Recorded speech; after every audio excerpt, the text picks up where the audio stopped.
What's up, people? The US is returning part of the money laundered by Nigeria's former petroleum minister, Madam Alison-Madueke. Boni Yami, in case you're watching. Now, the US is not just returning this money, by the way. Nigeria's Attorney General and Minister of Justice said that 50 million out of the 52.8 million of the money would go through the World Bank to support rural electrification projects. So they are promising to use $50 million of that money to power rural parts of the country so that they can have stable electricity. I mean, we're all hoping that they will actually follow through with this, and the remaining $2.8 million they are saying would be directed to the International Institute of Justice to strengthen the justice system in Nigeria and to promote anti-corruption efforts. So one of the reasons why they are not giving it to the government directly, if you would notice, is that they do not trust the Nigerian government. Although some Nigerians would also argue that why should they trust the US government, because what were they looking at when Madam was wiring the money this whole time into America? Why didn't they say something at the time? So this is the first repatriation of the money stolen by Madam Madueke. Hopefully America will send us the rest of the money. We're also waiting on the UK and Switzerland for them to return all the ones that she kept in their countries. Now, as much as we appreciate getting back $52.8 million, it's actually a very small amount compared to the whole amount that Madam and her friends allegedly stole. Don't forget that she acquired many properties in Nigeria. In 2017, Nigerian government actually seized 56 different properties belonging to Madam as part of the investigation, including this high-rise building in Banana Island, as well as properties in Ikoyi, Banana Island, Foreshore Estate in Lekki, Lagos. They also seized a house with a bulletproof gym. Remember, in case somebody wants to kill Madam while she's sweating, of course. And they also confiscated other items like clothing, jewelry, including 41 waist trainers. I mean, this woman wanted to be snatched 24/7. 41 waist trainers. Tori Kinino. By the way, don't forget to subscribe, guys, if you're here too. Thank you so much in advance. T for thanks. But more importantly, let's not forget that she didn't do this by herself. She had friends, she had help, she had associates. You know, she allegedly collected bribes from her associates, Kola Aluko, Jide Omokore, and Igo Sanome, that's according to the US Justice Department, in exchange for allocating several oil lifting contracts to them, despite their lack of technical expertise or capacity to operate the oil mining leases. They made tons of money by not fulfilling the obligations stated in the agreement, and in return for that, they were buying Madam properties in different parts of the world and wiring money into her account. Altogether, Madueke and these three men allegedly stole more than $1.7 billion. And you would not believe what, they spent the money on. The US government has seized and auctioned a lot of their assets in New York and LA, especially that of Uncle Kola Aluko. In fact, the biggest foreclosure ever in New York City is a $50 million apartment seized from a Nigerian by the name of what? Uncle Kola Aluko. They auctioned that apartment for $36 million. They also seized an $80 million yacht that he bought. I mean, we saw Beyonce and her husband cruising in it. They had rented it. We did not know that that was the money meant for the masses in Nigeria. Now, the US government auctioned that yacht as well for $42 million, which is like half what it's worth. He bought 3 private jets, not 1, not 3. I don't know what do people do with 3 different private jets? Is it that they get tired of being in the same private jets? They have to hop into another one? And let's not forget that he also bought 58 exotic cars. I mean, this man is like Dino Melaye Pro Max, okay? But guys, jokes aside, I couldn't help but wonder what this money could do in Nigeria. 1.7 billion, not million, $1.7 billion.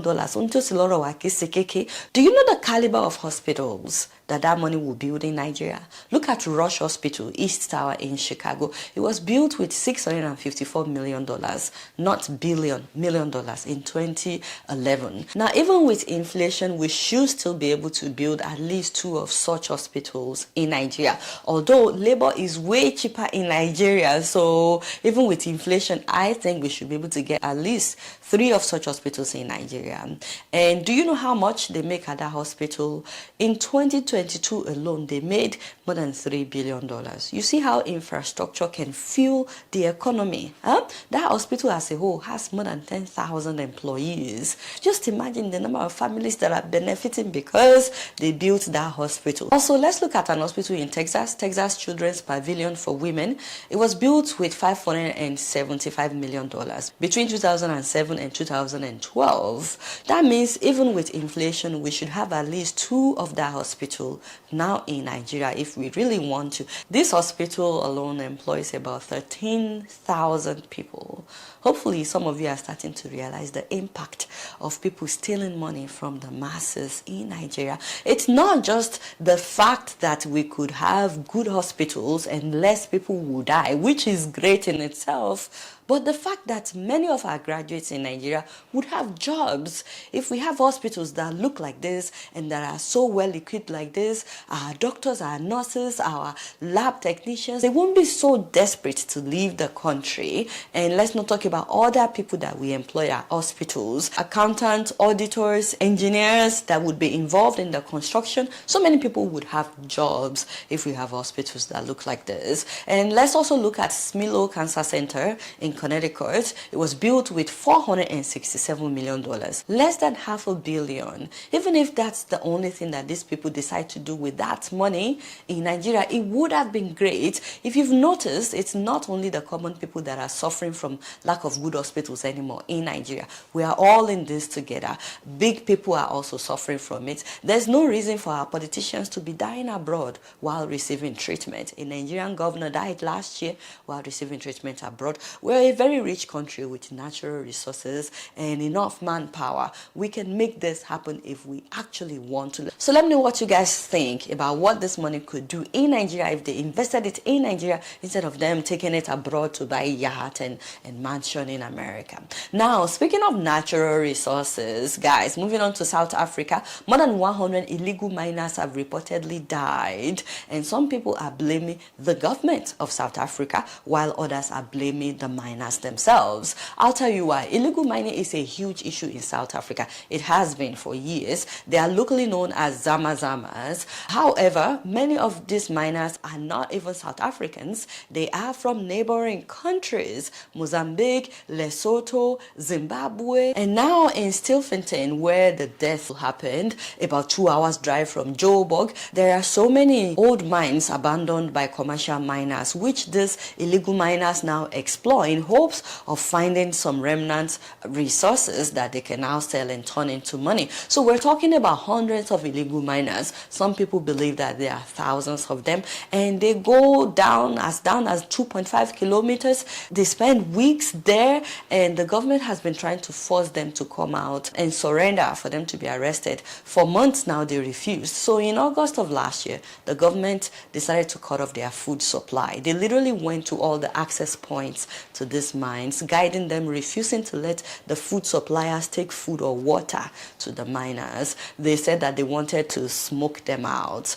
About 1,507 of the miners reportedly came out after they blocked their food supply, and they were all arrested. Now, the South African government is saying only 26 of the 1,500 plus that came out voluntarily are South Africans, and that the rest of them are immigrants, many of them without their papers, undocumented, and that they've started deporting some of them. But you know, some of them still refuse to come out. Meanwhile, civic groups said that the South African authorities didn't stop at cutting their food supply and water supply, that they actually removed some of the ropes that the miners used to enter and exit the mines, and that they cut some of the ropes. And so that is where a lot of people believe that the South African government crossed the line. I mean, these miners have been stranded without food and water. They've been starving for weeks. They are dehydrated, and many of them are ready to come out, but the ropes have been cut, and many of them were now too weak to pull themselves out. So remember, it's like 2.5 kilometers deep. It also didn't help that they have gangs amongst them, and you know, some of them have weapons. Now, despite so much effort by the community begging the government to launch a rescue mission, at least for the sake of their family members, the government did not, until a video surfaced of starved miners looking like skeletons, as well as footage of several bodies of miners who had died in the mine. And then there were reports that more than 100 of them had died. And that was when the government, after a court order, finally launched a rescue mission, which started last Friday. So they started pulling them up. Unfortunately, 78 bodies were pulled out of the mine, died of starvation. They also pulled out 166 people alive, many of them not physically well, really sick, and then some of them are even disoriented. Now, the government is saying that's the end of the rescue mission. They said that's it, that they are done, but some of the survivors are saying that there are still people down there. So what do you guys think about this? Do you blame the South African government? Keep in mind again that most of the illegal miners are foreigners. So you have a group of people saying that the government was willing to let them die because they are foreigners, many of them undocumented. There's the question of would they have left them to die if they were South Africans? Others argue that illegal mining cost the South African government and the precious metal industry in South Africa hundreds of millions of dollars every year in lost sales, taxes, and royalties. Meanwhile, the death toll makes the crackdown on the miners one of the deadliest in recent South African history. And as the toll has mounted, so has criticism of the police and the government. You know, personally, I kept asking myself, what about the government of these miners, the government of Mozambique, of Lesotho, of Zimbabwe? I kept asking myself, why didn't they intervene? Why didn't they negotiate with South Africa to release them, even if they would deport them? I'm not saying that what South Africa did was right, but I also feel terrible that their government did not fight for them. In any case, I'd like to hear you guys weigh in on this matter. Now, two quick announcements for those living in America. Nigerian Center in DC, not the Nigerian Embassy, Nigerian Center that I talked about on the show before, they are willing to file your taxes for you for free if you make $67,000 or less. They can do it in person if you live in the DC area, or you can call them for them to do it for you virtually, so long as you are a Nigerian living in America. And this applies to you if you're a student, or if you're a business owner, or you work for yourself, or you are driving Uber. Please call them for details. You never know, you may qualify. You can also email them. You do not need to email me. They're the ones that will answer all your questions. This is all the information that I have that I'm giving to you. If you're interested in doing this, please pause this video and take a picture of their flyer, because they have a list of the things that you need to bring with you if you would like for them to file for you, or that you need to provide if they are doing it remotely. I am so grateful to them for this gesture. It's very important for you to file your taxes, by the way, especially if you're looking into changing your status someday here in America. So thanks to the Nigerian Center in DC for providing such a free service. They also offer a lot of pro bono free services for immigration and naturalization. So huge kudos to them. Now, my second announcement is actually a thank you. Just to thank every one of you that bought hand sanitizers from one of my viewers that I talked about on the show, that was diagnosed recently with terminal illness and given 6 months to live. I really don't know how to thank you guys. It's been several months of ups and downs. He's going through a lot. He's been through a lot. He's still going through chemo. There has been several hospital admissions in between chemo, lack of appetite, unable to eat for weeks. I'm not saying days, for weeks. But he will make it, and we're keeping hope alive. So thank you so much, especially to viewers in Maryland, to viewers everywhere. But he said that majority of the orders came from Maryland.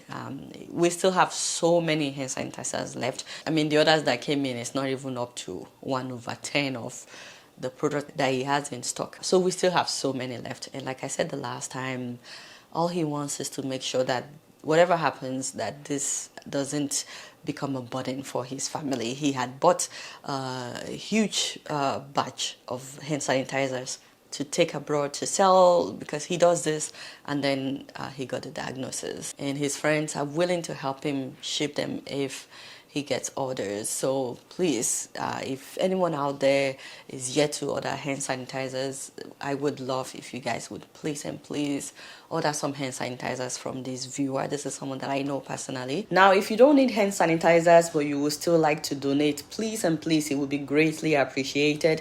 Right now he's spending a lot of money every month to maintain the warehouse where he kept the thousands of hand sanitizers, and he's not really making a profit from the orders that are coming in. Again, he's just trying to get rid of them. Right now he's spending at least 90% of the money that is coming in on the shipping cost, but he doesn't really care about that because he just wants to get rid of them so that his family will not be stuck with that. So please, if you would like to donate, and the only reason that I'm not showing his personal PayPal account is because it has his name and he has loved ones in Nigeria that are not aware of what he's going through right now, and he doesn't want them to know. So if you're able to donate, please send it to us at Kawa Foundation. We will give him every single dime that you guys donate. Every single dime will be accounted for. And when he wins this battle, because we are all trusting God that he has promised that he will come and he will share his story with you guys. Please, this is not a scam. This is someone that I know personally, and I'm just so grateful that he's not losing hope despite how tough things have been. Now, I should mention that someone was concerned that the post office wrote hazmat on the box, which means toxic, chemical or fuel, nuclear waste, flammable products. Please know that the products that this man is selling do not contain any toxic substance at all, but the post office put that label hazmat on any box that contains lots of alcohol in it so that their workers would know not to ship it by air but by land. And this is just to prevent explosion on air because alcohol is flammable. So the actual content is written on the bottle of the hand sanitizers. It contains 80% alcohol, which is ethanol. It is not toxic in any way. So if anyone is interested in ordering some of these hand sanitizers, the link is on the screen. It will also be in the description. Thank you so much in advance for doing that. I really appreciate you guys. Please do not forget to subscribe if you're yet to, and please click the bell button so that you will be notified anytime that we upload a new video. All right, y'all, it's me, and I'm keeping you right up in here. Don't forget to follow me on Facebook, Twitter, X. Until next time, I'm gonna see you all there. Peace out.